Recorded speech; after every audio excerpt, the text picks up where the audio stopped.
Hola, ¿qué tal? Muy buenos días. Nos encontramos en este análisis posterior a las elecciones generales de Guatemala que se llevaron a cabo apenas hace algunos días, este pasado domingo, 25 de junio, en donde pues más de 9 millones de personas guatemaltecas pudieron acudir a este llamado a las urnas en donde 340 municipios renovaron a sus autoridades.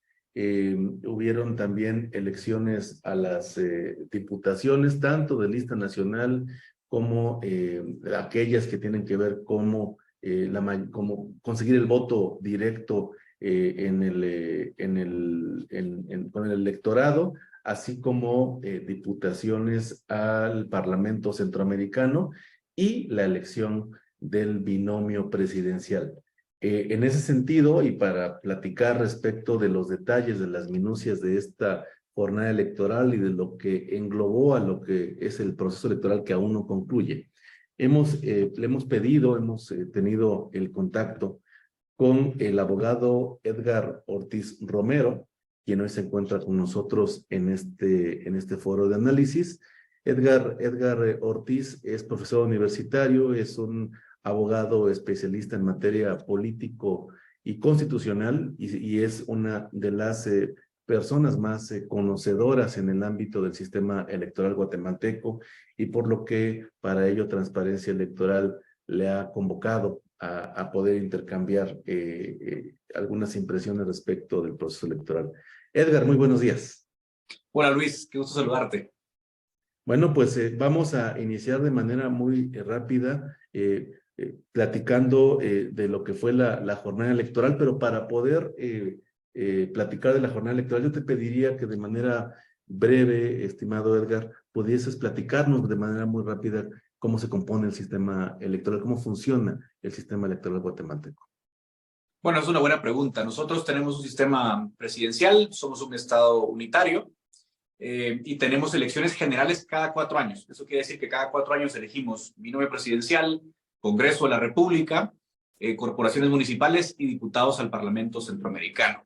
A nivel de diputados, nosotros tenemos una lista nacional que es como un distrito especial que compone todo el país, es decir, todos los habitantes de Guatemala, independientemente de su región, votan por esa lista nacional y luego también votan por una lista distrital. Tenemos un sistema de listas cerradas, o sea que votamos por partidos que proponen una lista de diputados en un orden y luego, pues, mediante una fórmula proporcional, asignamos los escaños. Y eso fue lo que fueron a hacer los guatemaltecos este 25 de junio. Nosotros, por regla general, tenemos constitucionalmente un umbral de 50% más 1 de los votos totales para poder ganar la presidencia en primera vuelta, con lo cual, desde el año 86 que regresamos a la democracia, siempre vamos a una segunda vuelta presidencial, como también en esta oportunidad. Así es, sí, la historia registra, ¿no? Después de la promulgación de la ley electoral en 85 y luego ya la aplicación 86 en este nuevo sistema electoral, encontramos que en ningún caso ha habido una elección en primera ronda, entonces se vuelve una tradición en Guatemala el hecho de que siempre tenemos segunda vuelta electoral. De manera muy específica, Edgar, esta situación de que se tomaron criterios diversos para aprobar o no candidaturas, el tema de la candidatura indígena, que tiene que ver también, serían dos preguntas en una que tendría que ver también con los temas de legitimidad del TCE, del Tribunal Supremo Electoral. ¿Cuáles serían tus impresiones respecto a esto que pareciera que se está midiendo con varas distintas? Excelente pregunta y yo partiría en 3 el análisis. Primero, tenemos un sistema muy defectuoso para el registro de candidaturas, es decir, y esto es un problema viejo. Quisimos o se quiso en algún momento depurar el sistema político por la vía judicial o por la vía administrativa, lo cual es peor, y desde el año 2011 se comenzaron a incluir requisitos absurdos y contrarios a la Convención Americana, dicho sea de paso, como por ejemplo que para ser candidato a cualquier cargo de elección popular si tú has manejado fondos públicos, tienes que presentar una solvencia de que no tienes denuncias en proceso, lo cual es absurdo, porque tú puedes tener una denuncia espuria o una denuncia que al final demuestre ser infundada y aún así estar impedido de participar. ¿Qué fue lo que le pasó, por ejemplo, al candidato vicepresidencial del partido MLP, que postulaba a la candidata indígena Telma Cabrera? Es decir, él tenía una denuncia que no sabemos muy bien en qué va a terminar y eso le bloqueó la candidatura. Y en segundo lugar, desde 2015, en plena efervescencia, en pleno fervor de la lucha anticorrupción, el Tribunal Supremo Electoral de aquel momento, que se componía con diferentes magistrados, y luego la Corte Constitucional, avalaron un criterio muy cuestionable de que los candidatos que tuvieran algún proceso penal pendiente de resolver no eran candidatos honrados e idóneos y por lo tanto no podían participar. Y ese criterio luego se fue extendiendo a otras medidas, incluso administrativas, y por ejemplo, eso fue lo que terminó descalificando a un candidato como Roberto Arzú, digamos una propuesta popular de derechas, que no pudo participar por teóricas y supuestas posibles infracciones. Entonces, eso creo que ha sido muy defectuoso. Y lo que tú decías, se cuestionaron muchas más candidaturas, llegaron a las cortes, incluso a la Corte Constitucional, 5 candidaturas presidenciales, pero solamente se descalificó a aquellos que digamos que de alguna forma tenían una oferta electoral que estaba lejos de la coalición gobernante. Y eso despertó muchas dudas acerca de la imparcialidad de las cortes y de su rol en esta elección, porque da la impresión de que si tú estás en un partido pues más afín a la coalición gobernante, pues no tendrás problemas en el registro con tu candidatura, pero si estás en una oferta electoral de oposición, pues te medirán con distinta vara, ¿no? Exactamente. Sí, fue muy claro entonces donde estamos incluso, como decías tú, estamos yendo en contra de lo que establece la Convención Americana y lo que tiene que ver en este régimen de derechos humanos de la presunción de inocencia. Entonces, esta situación deja pues a la discreción de las autoridades para aceptar o rechazar algún tipo de candidatura, lo cual evidentemente representa una situación grave, ¿no? Que hay que tomar en cuenta porque pareciera que a través de un procedimiento litigioso podemos inhabilitar a alguien que pudiese resultar incómoda. La segunda pregunta que es evidentemente necesaria es esta guerra de encuestas en donde pues resulta que ninguna tuvo tino. Tenemos a 2 fórmulas de candidaturas que pasan a la siguiente ronda. Había, al parecer, se fueron diluyendo pues algunas fuerzas internas en el país y bueno, tenemos a un candidato que no se esperaba que llegara ya a la siguiente ronda, Arévalo del partido Semilla, y en ese sentido, ¿cuáles son tus impresiones? Que yo lo haría también con una siguiente pregunta, este papel extraño de la convocatoria al voto nulo, que si vemos los resultados del TREP, podemos encontrar que resulta que el voto nulo tiene más votos que Sandra, ¿no? Sí, eso es súper interesante. Empiezo por ahí para tratar de explicar un poco lo que vimos.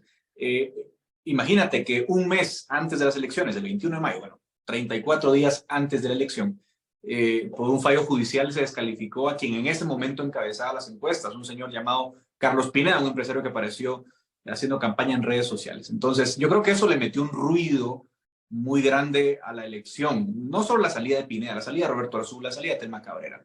Ya había condicionado mucho, como tú decías en tu pregunta pasada, la legitimidad de la elección. Y eso alimentó esta propuesta del famoso voto nulo. Hay que recordar que en 2015, 2016, cuando se hacen las reformas electorales, se le da un valor al voto nulo. Claro, el problema es que la ley dice que el voto nulo puede obligar a repetir una elección, digamos, en la cual los partidos tienen que escoger candidatos nuevamente, si supera el 50% de los votos, cosa que no pasó, pero llegaron los votos blancos y nulos sumados llegaron al casi 25% de los votos. Eso te dice que hay un rechazo grande a la política tradicional. Y en segundo lugar, las encuestas esta vez fallaron, pero yo creo que fallaron probablemente por 2 razones. La primera es que ese descontento, sí, que tú veías por las descalificaciones, por la mala gestión de la actual administración y por muchas razones más, ante también una escasa oferta electoral, o sea, me refiero de propuestas, ¿no? Porque había 22 candidatos, pero era difícil distinguir las propuestas de unos y otros. Resulta ser que este partido Semilla, había sido consistente en posicionarse como una opción, digamos, de oposición. Y creo que eso les rindió frutos el día de la elección. Y lo segundo es que a lo mejor tendremos que revisar nuestros esquemas técnicos para levantar encuestas. Recordamos que en 2007 las encuestas fallaron, bueno, por un margen mucho más pequeño y en una situación mucho más cerrada, por subestimar el voto rural. Y creo que desde entonces, ahora que el país está cambiando demográficamente muy rápido, probablemente estemos subestimando el voto urbano. Y el voto urbano, el voto de las ciudades, de las capitales, de las cabeceras departamentales, normalmente se está yendo a un voto más progresista, ¿verdad? Un voto más de oposición.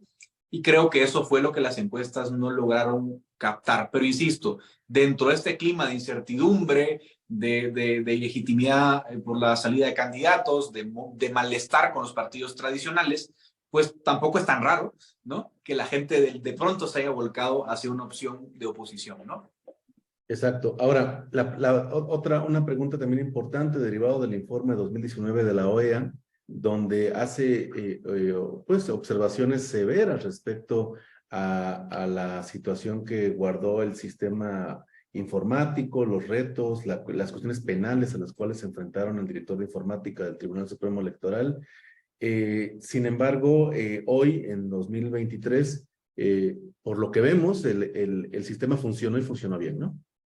Sí, yo creo que a nivel digamos, de gestión del día de la elección, afortunadamente las cosas fueron bien. Fue lento, ¿eh? Los que estuvimos cubriendo el conteo final, pues bueno, yo estuve al aire hasta las 3 de la mañana comentando las elecciones porque iban entrando muy lento los resultados, pero fue porque... Los de Ciudad de Guatemala, según entiendo, ¿no? No, en general las presidenciales iban entrando muy lento. ¿Por qué? Bueno, nosotros tenemos un sistema, no voy a ahondarlo aquí, pero muy descentralizado de juntas electorales que funciona muy bien, pero se trató de poner muchísimos controles, ¿no? Al momento de que esos votos, que aquí todo es físico, ¿no? Al momento que esos votos físicos se digitalizan en sus resultados, pues se intentó buscar como dobles controles para evitar algún error en la transmisión de datos y eso también ocasionó que fuese lento el conteo de votos, pero por otra parte fue un conteo que gozó de absoluta transparencia. Es decir, yo lo decía antes de las elecciones, miren, estas elecciones tienen muchos cuestionamientos en la fase de registro de candidaturas, como comentamos contigo, pero el día de la elección se esperaba un conteo muy transparente, se corrigieron los errores afortunadamente en 2019 y la parte de transmisión, si bien fue lenta, fue muy transparente. Preciso. Oye, Edgar, pues muchísimas gracias. Nosotros queremos agradecer la posibilidad de encontrarnos en este camino en la observación electoral que realiza Transparencia Electoral, haber podido tener a una persona como tú compartiendo sus experiencias y pues bueno, estar listos porque viene la segunda vuelta. Vamos a ver cuál es el resultado, cómo van caminando las semanas próximas al mes de agosto, donde tendremos la segunda vuelta. Queremos ver qué puede recuperar el TCE respecto a su legitimidad. Yo sí percibo un TCE muy temeroso a la observación externa, independiente, internacional, a eso me refiero. Creo que tiene que ver un poquito con el problema de legitimidad, con la problemática a la que se han enfrentado, con el temor a la exhibición del año 2019. Sin embargo, bueno, al final del día estaremos muy pendientes de lo que sucede en Guatemala y agradecerte a ti, Edgar, la posibilidad de quitarte un momento de tu tiempo para compartir con Transparencia Electoral y con la audiencia estas reflexiones.